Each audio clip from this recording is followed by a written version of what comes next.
कहानी को अंत तक जरूर सुनें ताकि आप भी आपके साथ होने वाली ऐसी ही किसी घटना से सावधान रहे और उसका समाधान भी आपको मिल सके।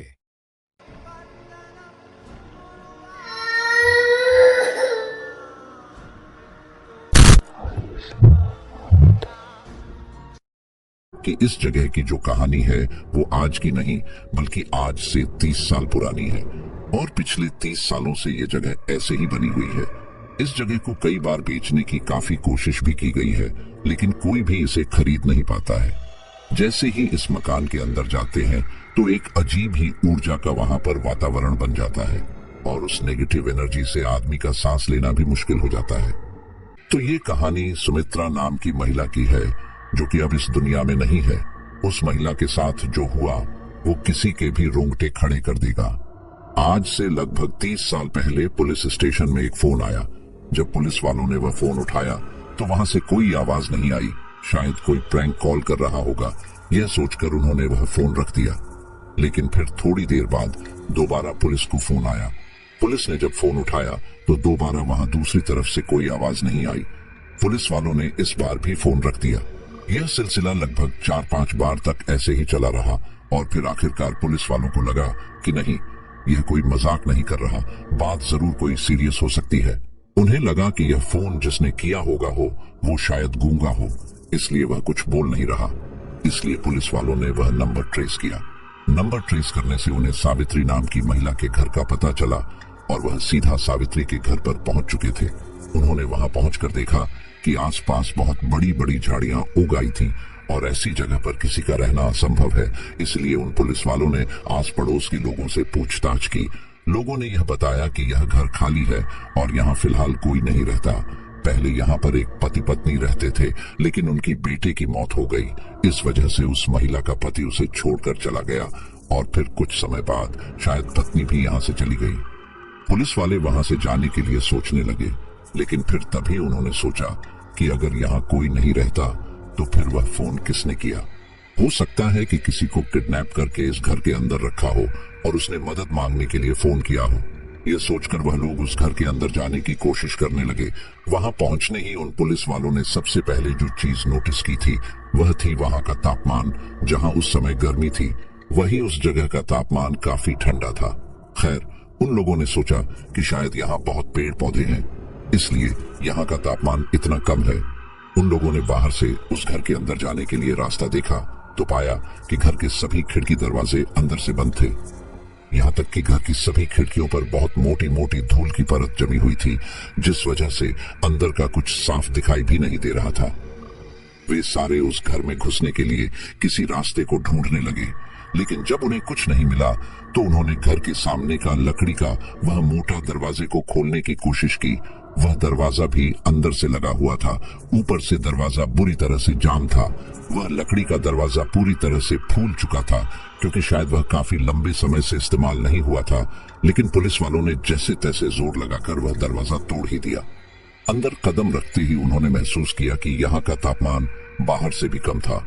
पहले तो उन्हें लगा यहाँ पर झाड़ और पेड़ ज्यादा है, उस वजह से शायद यहाँ का तापमान इतना ठंडा है। लेकिन यह बात तो सभी जानते थे कि सिर्फ झाड़ और पेड़ होने से तापमान में इतना ज्यादा फर्क नहीं आता। वहां का तापमान जरूरत से ज्यादा कम था, लेकिन फिर सबने इसे नजरअंदाज किया और उस घर के अंदर नजर डाली। वह घर इतना ज्यादा गंदा था और इस तरह का था कि जैसे बहुत समय से उस घर के अंदर कोई नहीं गया था। घर के अंदर सामने की तरफ ही एक टेलीफोन रखा था जिसके ऊपर काफी धूल जमी हुई थी। उसे देखकर ऐसा लग रहा था जैसे कि काफी समय से उसे किसी ने इस्तेमाल नहीं किया। लेकिन कमाल की बात यह थी कि वह अभी भी चल रहा था। पूरे घर में धूल की एक मोटी चादर भी जमी हुई थी, जिसे देखकर साफ लग रहा था कि कोई यहाँ नहीं रहता। खिड़की दरवाजे पूरी तरह से जाम हो गए थे। उनके दरवाजे लकड़ी के थे, इसलिए वह फूलकर पूरी तरह से जाम हो गए थे। पुलिस वालों को जांच तो करनी थी, इसलिए वह सारे अनमने ढंग से सारे घर में इधर उधर जांच करने लगे कि तभी अचानक उनमें से एक पुलिस वाले की चीखने की आवाज आई। उसके साथ ही जब उसके पीछे पीछे वहां तक आए तो वहां का सारा दृश्य देखकर सबकी आंखें भय से चौड़ी हो गई, क्योंकि सामने ही एक रैन किंग चेयर पर एक महिला का शव था। इस महिला ने एक नाइट गाउन पहना हुआ था, पैरों में चप्पल थी उसकी आंखें खुली हुई थी और उसकी गोद में एक अजीब सी लकड़ी की गुड़िया थी। पुलिस वाले बड़े ध्यान से उस कमरे को देखने लगे और उन्हें एक बात अजीब लगी। जहां पूरे घर में धूल की एक मोटी चादर थी, वहीं इस कमरे में धूल का एक कण भी नहीं था। कमरे की हर चीज को एकदम साफ सुंदर ढंग से रखा गया था। कमरे की हर चीज एकदम व्यवस्थित ढंग से रखी हुई है और कुर्सी पर बैठी महिला का शव थोड़ा पुराना लग रहा था। उन्हें समझ नहीं आ रहा था कि आखिर उन्हें फोन करके किसने बुलाया। उन लोगों ने महिला के शव को कब्जे में लेकर उसे पोस्टमार्टम के लिए भेज दिया और फिर उस कमरे की और उस घर की अच्छे से छानबीन करने लगे। उस घर को देखकर यह बिल्कुल नहीं लग रहा था कि कोई भी इस घर में आया होगा, क्योंकि धूल की इतनी मोटी परत उस पूरे घर में थी कि अगर कोई उस घर में घुसता तो उसके पैरों के निशान तो होते, लेकिन ऐसा कुछ भी नहीं था। वहीं उस कमरे में बहुत अजीब सी चीज भी मिली थी। उस कमरे में एक छोटी सी टेबल के ऊपर एक बच्चे की तस्वीर थी। उस तस्वीर के आगे बहुत से छोटे छोटे नोट्स थे जिसके ऊपर कुछ ना कुछ बातें लिखी हुई थी। इसी के साथ ही कुछ कुछ नोट्स में अजीब तरह की भाषाओं का इस्तेमाल किया था। किसी को समझ नहीं आ रहा था कि आखिर ये है क्या। पुलिस वालों ने वह सब उठाया और उसकी जांच के लिए पुलिस स्टेशन ले गए। इसके बाद जो भी हुआ वह काफी भयानक था।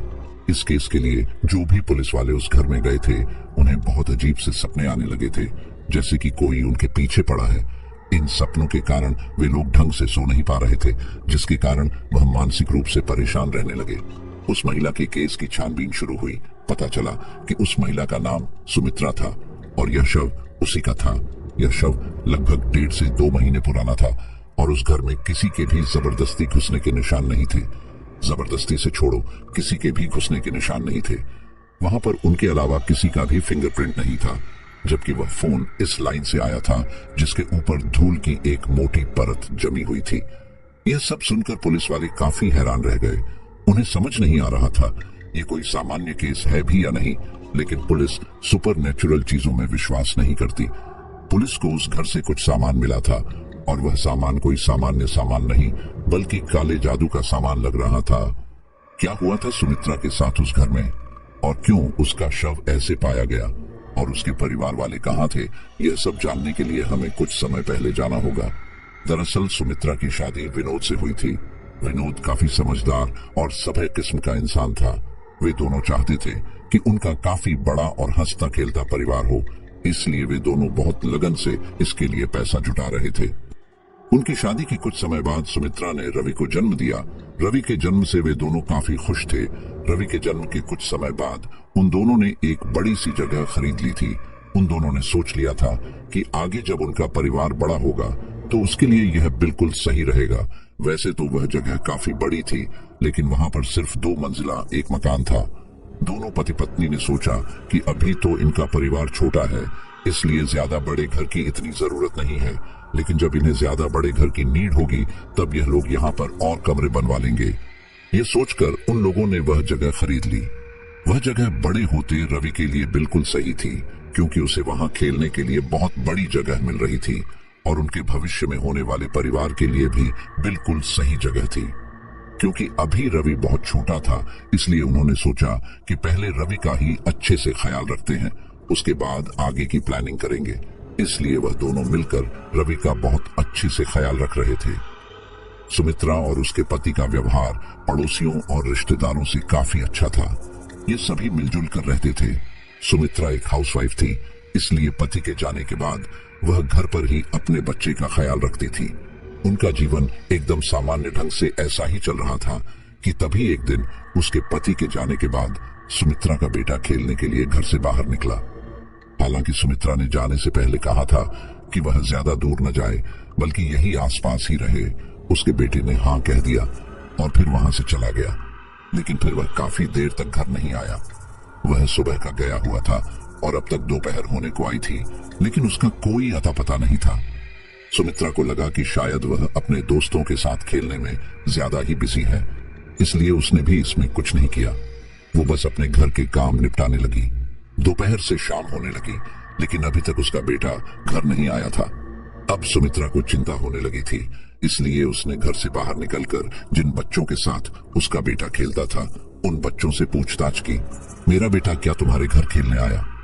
सभी बच्चों ने एक ही जवाब दिया कि नहीं, आज तो वह रवि के साथ बिल्कुल नहीं खेले। यह सुनकर सुमित्रा काफी घबरा गई और वापस घर आ गई। घर आकर कर उसने सोचा कि हो सकता है रवि उसके घर के आसपास ही खेल रहा होगा। उनकी प्रॉपर्टी काफी बड़ी थी जिसमें वह रह रहे थे, इसलिए वह इस प्रॉपर्टी में आसपास घूमने लगी। उस जमीन पर पीछे की तरफ एक छोटा सा तालाब बना हुआ था। सुमित्रा रवि को ढूंढते ढूंढते वहां तक आई। वहां जाकर उसने जो देखा उसे अपनी आंखों पर यकीन नहीं हुआ, क्योंकि तालाब के ऊपर रवि का शव तैर रहा था। सुमित्रा ने जैसे तैसे खुद को संभाला और फिर तालाब के पानी में कूदकर रवि के शव को बाहर निकाला। वैसे तो रवि मर चुका था, लेकिन फिर भी सुमित्रा के मन में एक आस थी कि शायद रवि जिंदा हो। उसने रवि की नस टटोली, उसके दिल की धड़कन चेक की, लेकिन रवि का शरीर एकदम शांत पड़ा हुआ था। यह देखकर सुमित्रा को बहुत दुख हुआ। उसने रवि को अपनी गोद में उठाया और फिर उसे लेकर रोते हुए अपने घर की तरफ चल पड़ी। घर आकर उसने रोते हुए अपने पति को फोन लगाया और उसे सारी बात बताई। यह सुनकर रवि के पिता विनोद दौड़ते हुए घर आए। उन्होंने भी अपनी तरफ से रवि को जगाने की कोशिश की, लेकिन रवि इस दुनिया को छोड़कर हमेशा हमेशा के लिए जा चुका था। रवि के पिता इसके लिए सुमित्रा को जिम्मेदार ठहराने लगे और बोले, आखिर तुम कहां थी जब रवि उस तालाब में गिर रहा था? इस पर सुमित्रा कुछ न बोली। वह अपने होशो हवास खो बैठी थी। वह बस कैसे भी करके अपने बेटे को वापस पाना चाहती थी, लेकिन यह संभव नहीं था। रवि के पिता ने पड़ोसी और रिश्तेदारों के साथ मिलकर अंतिम संस्कार करवाया और फिर सामान्य जीवन जीने की कोशिश करने लगा। लेकिन उसके मन में अभी भी यही था कि उस दिन सुमित्रा की गलती की वजह आज रवि उनके बीच नहीं है, और इस बात का ताना वो अक्सर सुमित्रा को देने लगा। सुमित्रा को अपने बेटे के जाने का इतना दुख था, ऊपर से विनोद की ऐसी बातों ने उसको अंदर ही अंदर तोड़कर रख दिया था, इसलिए वह अंदर ही अंदर घुटने लगी थी। अब सुमित्रा अकेली ही अपने कमरे में रहने लगी थी। वह पूरे घर को गंदा रखती, किसी काम को हाथ न लगाती, बस रवि के कमरे को एकदम साफ सुथरा करके रखती, जैसे कि वह पहले किया करती थी। वह रवि की हर चीज का अच्छे से ख्याल रखती और कभी कभी ऐसे बर्ताव करती जैसे रवि अब भी उनके साथ ही है। एक रोज सुमित्रा का पति जल्दी घर आ गया। घर का दरवाजा खुला हुआ था, इसलिए वो बिना दरवाजा खटखटाए अंदर आ गया। अंदर आकर वो बैठा ही था कि तभी अचानक उसका ध्यान कुछ अजीब सी आवाजों ने अपनी ओर खींचा। वो आवाज ऐसी थी जैसे कोई धीरे धीरे मंत्रोच्चारण कर रहा था, और हैरानी की बात यह थी कि वह आवाज सुमित्रा की थी। यह सुनकर उसका पति काफी घबरा गया और धीरे धीरे उस आवाज की दिशा में जाने लगा। वह आवाज उसके बेटे रवि के कमरे से आ रही थी। कमरे का दरवाजा लगा हुआ था।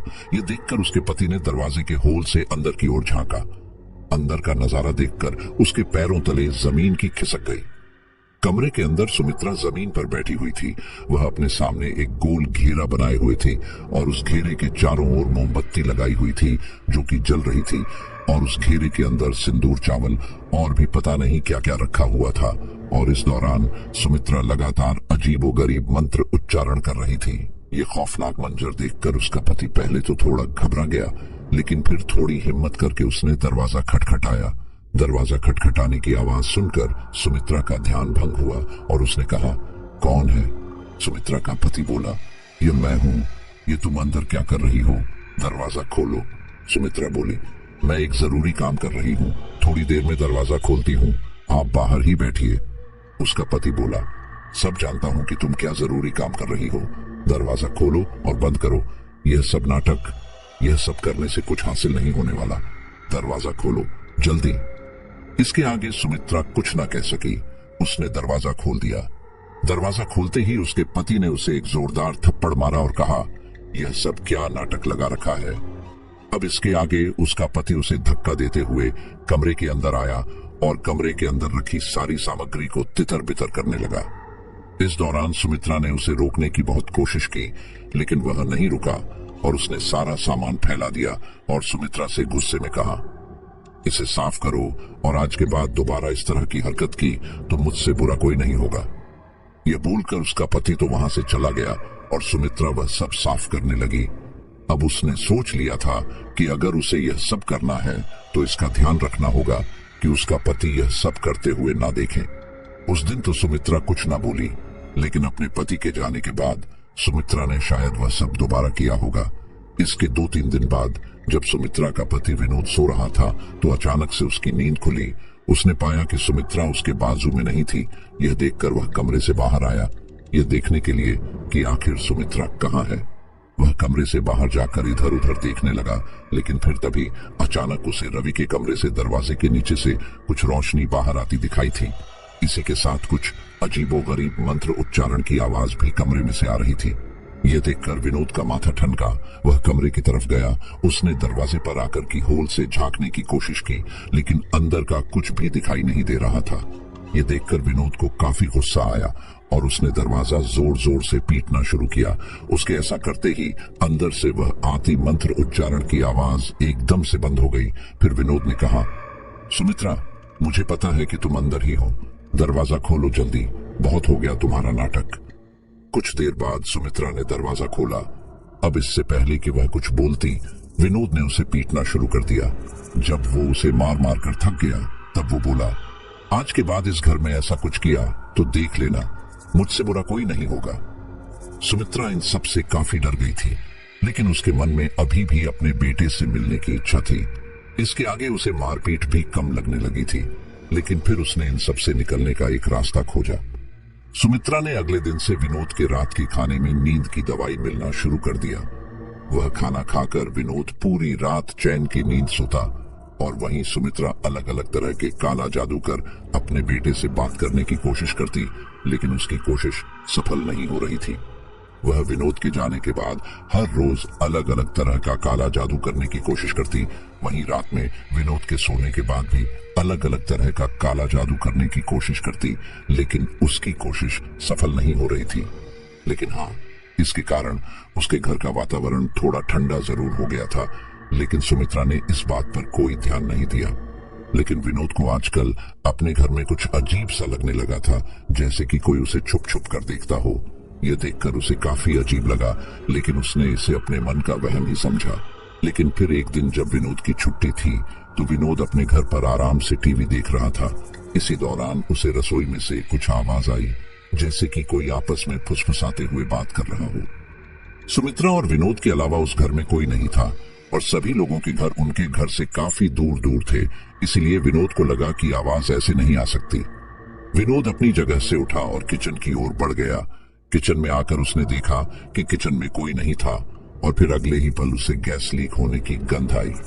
विनोद ने बिना अधिक समय गंवाए गैस बंद किया। आज उसने फिर सुमित्रा से पूछा कि आखिर यह सब क्या है, उसने इसको ऐसा खुला क्यों छोड़ा। सुमित्रा ने जवाब दिया कि वह तो अभी रसोई में गई ही नहीं, वह कपड़े धो रही थी। उसे नहीं पता कि यह गैस किसने खोला। खैर, विनोद ने इसे नजरअंदाज किया, लेकिन फिर भी ऐसी घटनाएं अब ज्यादा घटने लगी थी। विनोद अपनी किसी चीज को रखता कहीं और वह उसे मिलती कहीं और। उसने सुमित्रा से इस बारे में बात की, लेकिन सुमित्रा ने कहा कि वह कुछ नहीं जानती। यह सब सुनकर अब विनोद को थोड़ा डर लगने लगा। उसे लगने लगा कि कहीं उसके बेटे की आत्मा तो यह सब नहीं कर रही। इसलिए उसने घर में हवन वगैरह कराने की सोची। कुछ दिनों बाद वह एक पंडित को वहां लेकर आए। घर में घुसते ही पंडित को काफी अजीब लगा। उसने विनोद से कहा, तुम्हारे घर में बहुत ही ज्यादा मात्रा में नकारात्मक ऊर्जा है, क्या यहाँ पर तुम कुछ अजीब घटना महसूस करते हो? विनोद ने उन्हें सारी बात बता दी, जो भी यहाँ पर इतने दिनों में घट रहा था। यह सुनकर वह पंडित बोला, हो ना हो, तुम्हारे घर के ऊपर किसी ने टोना टोटका किया है, तभी यह सब हो रहा है। लेकिन तुम चिंता मत करो, हम फिलहाल तो पूजा कर लेते हैं, उसके बाद ये बाधा कैसे दूर करनी है वह सोचेंगे। उसके बाद उस घर में हवन किया गया, लेकिन इस दौरान उस हवन की अग्नि बार बार शांत हो रही थी, जिसे देखकर विनोद काफी घबरा गया था, क्योंकि हवन के दौरान अग्नि का बार बार शांत होना अच्छा संकेत नहीं माना जाता है। हवन पूरा होने के बाद पंडित ने पूरे घर में पवित्र गंगा जल का छिड़काव किया और फिर विनोद से कहा, तुम्हारे घर में कुछ तो अजीब है, जल्दी ही तुम्हें किसी तांत्रिक से बात करनी होगी, क्योंकि वह जो कुछ भी तुम्हारे घर में है वह आज नहीं तो कल तुम्हें भी नुकसान पहुंचा सकता है। इसलिए बेहतर यही होगा कि तुम इसके बारे में कुछ करो। मेरे पहचान के कुछ विद्वान तांत्रिक पंडित हैं जो इसमें तुम्हारी शायद कुछ सहायता कर पाए। मैं उनसे तुम्हारी सहायता करने के लिए बोलूंगा। उसके बाद विनोद ने उस पंडित को उसकी दक्षिणा आदि दी और फिर वह पंडित घर से चला गया। लेकिन आज घर में हवन होने के कारण घर में ठंडक पहले के मुकाबले काफी कम लग रही थी। यह देखकर विनोद को काफी अच्छी लग रहा था। पहले तो उसे लगा कि शायद हवन की अग्नि के कारण यहाँ की ठंडक थोड़ी कम हुई है, लेकिन फिर उसने सोचा कि शायद बात सिर्फ इतनी सी नहीं है। 2-4 दिन बाद उस पंडित के जान पहचान के एक विद्वान तपस्वी उस पंडित के साथ विनोद के घर आए और उन्होंने कहा, मुझे तुम्हारे बारे में इन्होंने सब बता दिया है, लेकिन चिंता मत करो, मैं सब सही कर दूंगा। उसके बाद उन्होंने कुछ अजीब से मंत्र उच्चारण करने शुरू किए।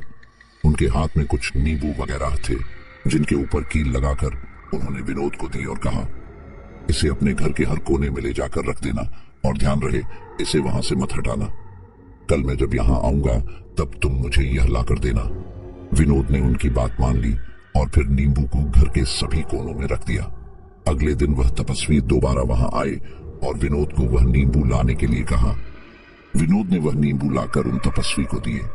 उस तपस्वी ने वह नींबू लिए और फिर कुछ अजीब से मंत्रों का उच्चारण करना शुरू किया। थोड़ी देर बाद उन्होंने फिर मंत्र उच्चारण करना बंद कर उस नींबू में से उन लोहे की कीलों को निकालना शुरू किया। वह कील निकालकर विनोद को दिखाई तो विनोद हैरान रह गया, क्योंकि वह नींबू अंदर से पूरा लाल हो चुका था और वह कील भी लाल हो चुकी थी। यह देखकर विनोद बोला, ये सब क्या है गुरुजी? मेरे घर में सब सही तो है ना? तपस्वी बोले, वही तो सही नहीं लग रहा बेटा। मुझे लगता है तुम्हारे घर के ऊपर किसी ने कुछ किया है, क्योंकि तुम्हारे घर के ऊपर एक नहीं बल्कि कई सारी आत्माओं का वास है क्या? पहले से यह घर ऐसा था, यह अभी हाल ही में हुआ है? विनोद बोला, पहले सब ठीक था गुरुदेव, मैं एकदम सामान्य जीवन जी रहा था और मेरा एक बेटा था। कुछ समय पहले उसका देहांत हो गया और उसके बाद से मेरे घर में इस तरह की अजब सी गतिविधियां होने लगी। मुझे नहीं पता यह सब क्या हो रहा है, लेकिन अब मुझे इससे डर लगने लगा है।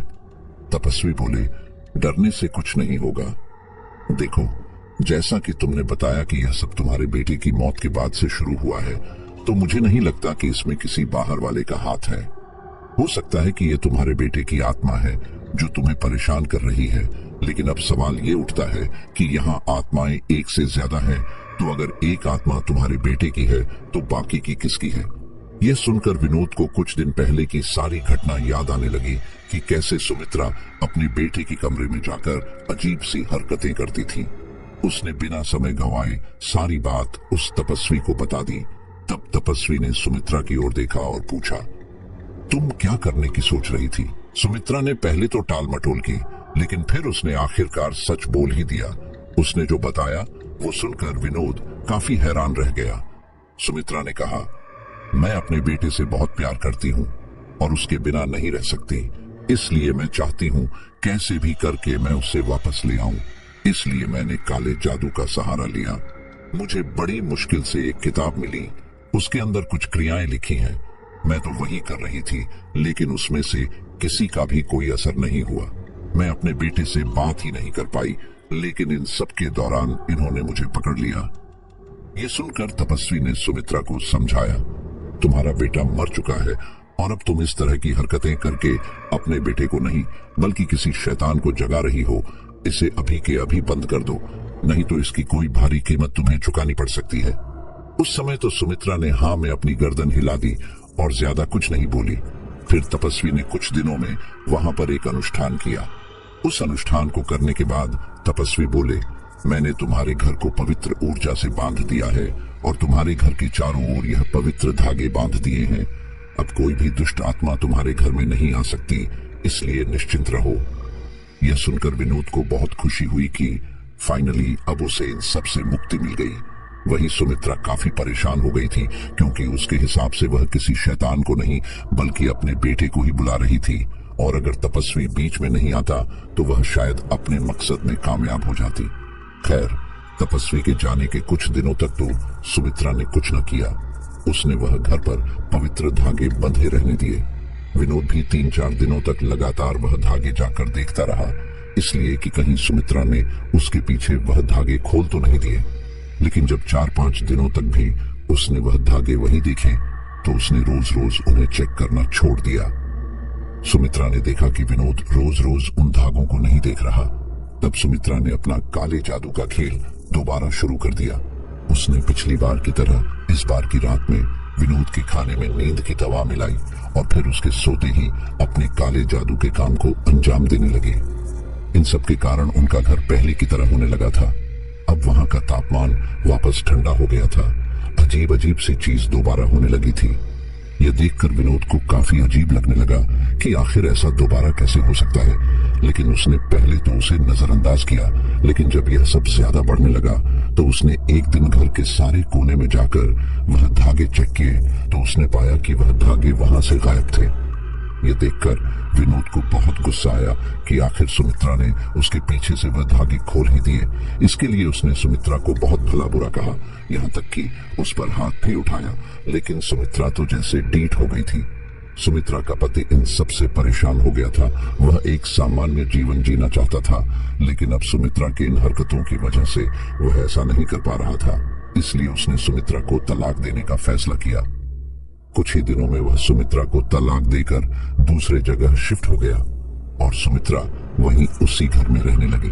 विनोद के जाने से सुमित्रा को अब खुली छूट मिल गई थी। जो काम वो पहले छिप छिप कर करती थी, अब वह आराम से करने लगी।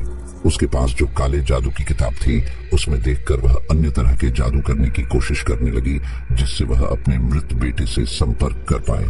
अलग होने के कुछ समय बाद सुमित्रा के पति ने दूसरी शादी कर ली, लेकिन सुमित्रा अपने बेटे के मौत के गम से उभर नहीं पाई, इसलिए घर के अंदर ही रहने लगी। सुमित्रा अपने इस घर में अकेले रहने लगी थी। वह घर से बाहर भी नहीं निकलती। उसके तलाक की शुरुआत में तो उसके पड़ोसी और रिश्तेदार घर में आते हैं, उसे सांत्वना देते, लेकिन इन सब से सुमित्रा और उग्र होने लगी थी। इसलिए उसने अपने सभी दोस्तों और रिश्तेदारों से दूरी बना ली थी। उसके दोस्तों और रिश्तेदारों ने तो पहले इस बारे में बात करने की कोशिश की। उन्होंने उसे रवि के गम से निकालने की बहुत कोशिश की, लेकिन सुमित्रा तो इससे बाहर निकलना ही नहीं चाहती थी। इसलिए उसके दोस्तों और रिश्तेदारों ने भी अब उससे मुंह फेर लिया था। अब उनके पास भी अपने काम थे, इसलिए अब वे उससे ज्यादा बात नहीं कर पाते। सुमित्रा को जो कुछ भी चाहिए होता वह महीने में एक बार जाकर खुद ले आती। इसके अतिरिक्त वह अपने पड़ोसियों से बिल्कुल बात नहीं करती थी। इस दौरान सुमित्रा अपने घर पर अलग अलग तरह के काले जादू करने की कोशिश कर रही थी, लेकिन उसके दोस्तों, रिश्तेदारों, पड़ोसियों के आने से उसमें खलल पड़ रहा था। इसलिए उसने सबसे साफ साफ कह दिया कि मेरे घर आने की जरूरत नहीं है। सुमित्रा के मुंह से यह सुनकर उन लोगों ने सुमित्रा से दूरी बना ली थी, जो कि सुमित्रा चाहती ही थी। वहीं सुमित्रा को किसी चीज की कमी न हो, इसलिए विनोद ने तलाक से पहले उसके पास काफी पैसा छोड़ रखा था, जिस वजह से सुमित्रा को फिलहाल बाहर जाकर काम करने की जरूरत महसूस नहीं हुई। इसलिए वह अपनी जरूरत का सारा सामान खरीद पा रही थी, लेकिन वह खाने पीने के अतिरिक्त और कुछ नहीं लेती थी।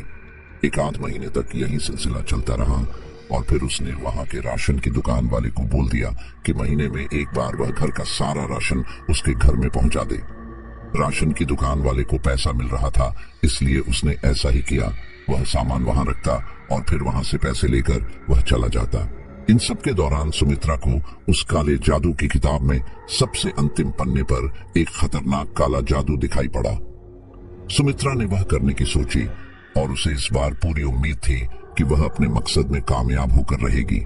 उसके हिसाब से सुमित्रा को स्वच्छ होकर ये क्रिया करनी थी।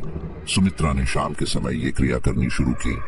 उसने रवि के कमरे में एक मध्यम आकार का गोल घेरा बनाया और फिर अपना तंत्र मंत्र का सारा सामान लेकर उस घेरे के अंदर जा बैठी। उसने लगातार मंत्र उच्चारण करते हुए कुछ अजीब सी आकृति बनानी शुरू की, जैसी कि उस किताब में बनी हुई थी। उसके बाद उसने अपनी उंगली काटी और फिर उसमें से कुछ खून की बूंदें उस आकृति पर डाली। उसके बाद उसने कुछ अजीबोगरीब मंत्र का उच्चारण करना शुरू किया। यह सिलसिला काफी देर तक चलता रहा और फिर उसके बाद उसने एक लकड़ी के टुकड़े पर एक कपड़ा बांधना शुरू किया। यह करने के बाद उसने एक आकृति का रूप दिया और फिर एक कागज पर कुछ लिखने लगी। यह करने के बाद उसने लगभग आधे घंटे तक वह मंत्र उच्चारण करने जारी रखे। इन सब प्रकरण के दौरान वहां आसपास की हवा अब पहले से थोड़ी गाढ़ी होने लगी थी। इस बात का एहसास सुमित्रा को भी हो गया था। वह इसे अपनी सफलता मानकर खुश हो रही थी, लेकिन असल बात तो कुछ हो रही थी। सुमित्रा अपनी चिट्ठी में लिखती है, मैं बहुत खुश हूँ।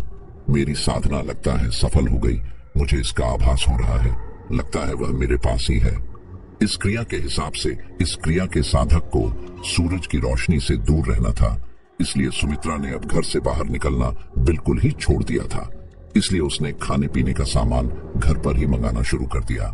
सावित्री हर रोज अलग अलग कागजों पर कुछ लिखती और फिर उसे एक टेबल पर रख देती है। एक अन्य चिट्ठी में सुमित्रा लिखती है, मैंने अपने बेटे को वापस पाने के लिए बहुत कुछ किया, अब लगता है कि कुछ गड़बड़ हो गई है। मुझे मेरे घर में कुछ अजीब अजीब से साए नजर आते हैं।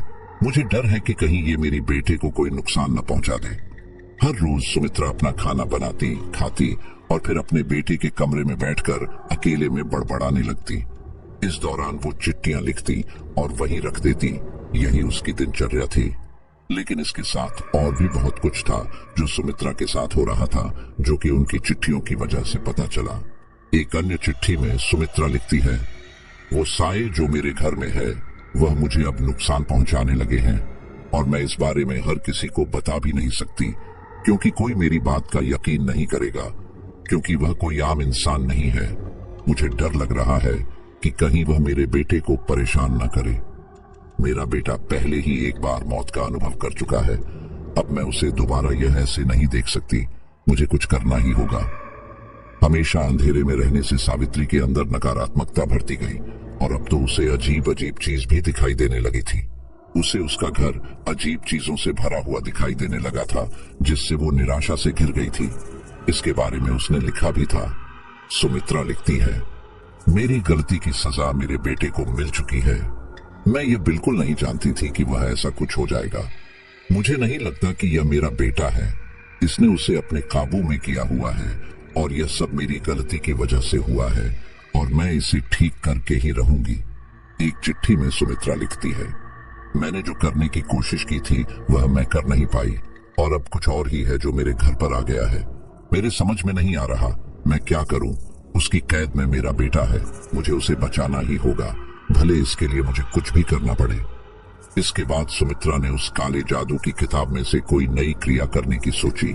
उसने सोचा कि अगर इस किताब में लिखे मंत्रों से यह अजीब सी चीज यहाँ आ सकती है तो इन्हें यहाँ से भागने का भी कोई ना कोई मंत्र लिखा होगा।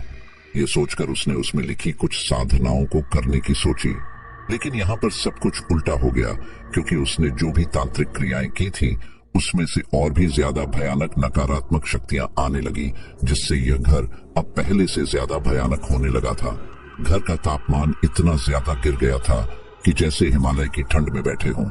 इन सब से बचने के लिए सुमित्रा ने दोबारा दूसरी कोई तांत्रिक क्रिया करने की सोची, लेकिन इस बार भी सब उल्टा ही हो गया। वह अब कोई भी क्रिया करती तब और भी ज्यादा भयानक मात्रा में नकारात्मक ऊर्जा घर में आ जाती और उस नकारात्मक ऊर्जा की वजह से सुमित्रा को शारीरिक को मानसिक दोनों रूप से काफी मुसीबत का सामना करना पड़ रहा था। अब सुमित्रा के पैसे भी खत्म होने को आए थे और इन सब का कोई समाधान भी नहीं निकला था।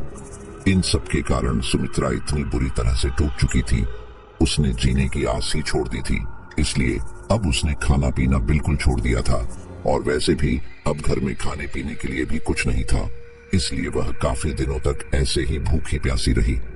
लेकिन सावित्री इस सब के दौरान घर से बाहर बिल्कुल नहीं निकली। कुछ महीने ऐसे ही निकले और फिर सुमित्रा ने वहां से सामान लेना ही बंद कर दिया। उसके घर के आसपास बहुत लंबी लंबी झाड़ियां हो गई, तो सब लोगों को यही लगा कि सुमित्रा यहाँ से चली गई, लेकिन असल में सच्चाई कुछ और ही थी। इन सब के लगभग 2-3 महीने बाद पुलिस स्टेशन में वह फोन आता है, जिसकी वजह से पुलिस को सुमित्रा की लाश मिली थी। सुमित्रा की लाश मिलने के बाद अब तक पुलिस ये मान रही थी कि वह फोन शायद सुमित्रा ने मरने से कुछ समय पहले ही किया होगा, लेकिन उनकी गलतफहमी तब टूट गई जब उन्हें सुमित्रा की पोस्टमार्टम रिपोर्ट मिली। इस रिपोर्ट के हिसाब से सुमित्रा की मौत 1.5 से 2 महीने पहले हो चुकी थी।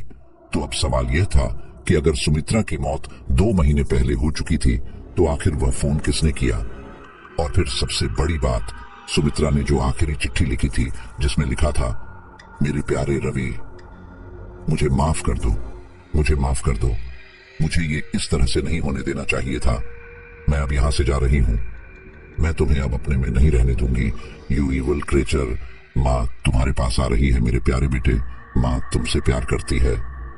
इस चिट्ठी पर तारीख उस दिन की लिखी हुई थी जब पुलिस सुमित्रा के घर में पहुंची थी, जबकि सुमित्रा की मौत तो एक आध महीने पहले ही भूखमरी से हो चुकी थी।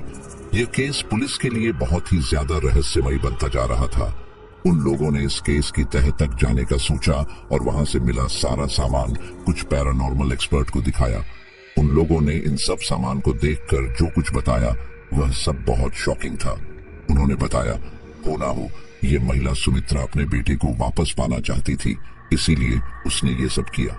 सुमित्रा ने जो अपनी गोद में यह लकड़ी की गुड़िया बनाई थी, इसको तुल्पा कहते हैं।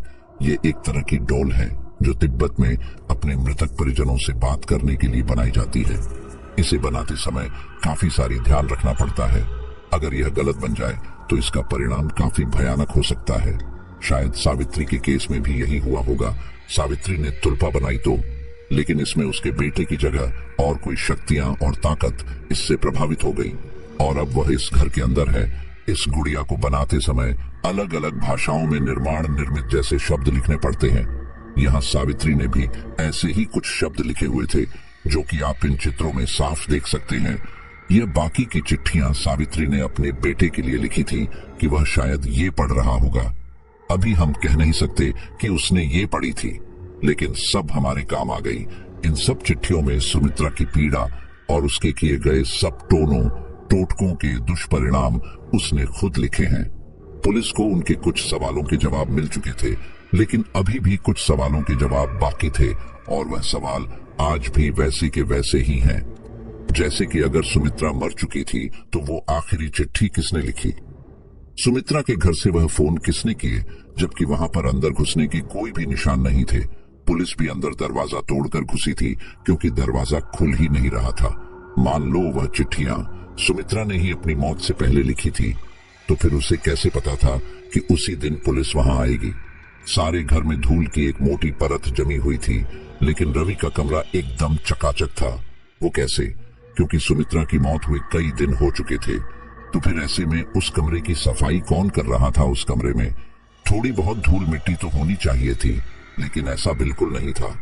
सुमित्रा ने अपने एक नोट में एविल क्रेचर किसे कहा?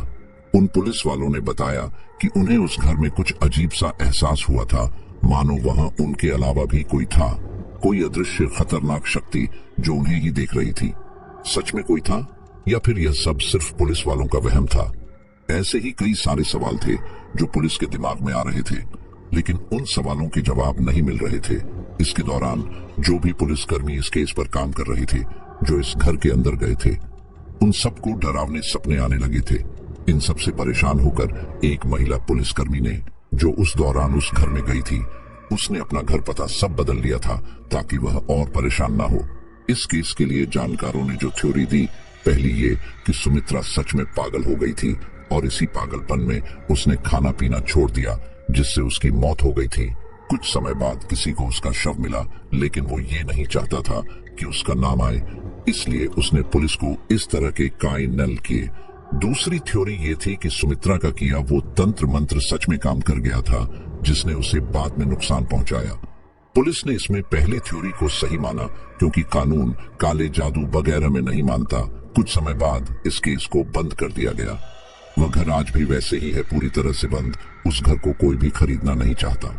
उस घर को बेचने की कई बार कोशिश की गई, लेकिन जब कोई भी उस घर के अंदर जाता है, उसे एक अजीब तरह का साया महसूस होता है। वहां की गाड़ी हवा के अंदर उनका सांस लेना मुश्किल हो जाता, यहाँ तक कि उनके दिल की धड़कन बढ़ जाती। इस वजह से वे सभी भी वहां से चले जाते हैं। 2005 में इस घर की शुद्धिकरण के लिए किसी को बुलाया गया।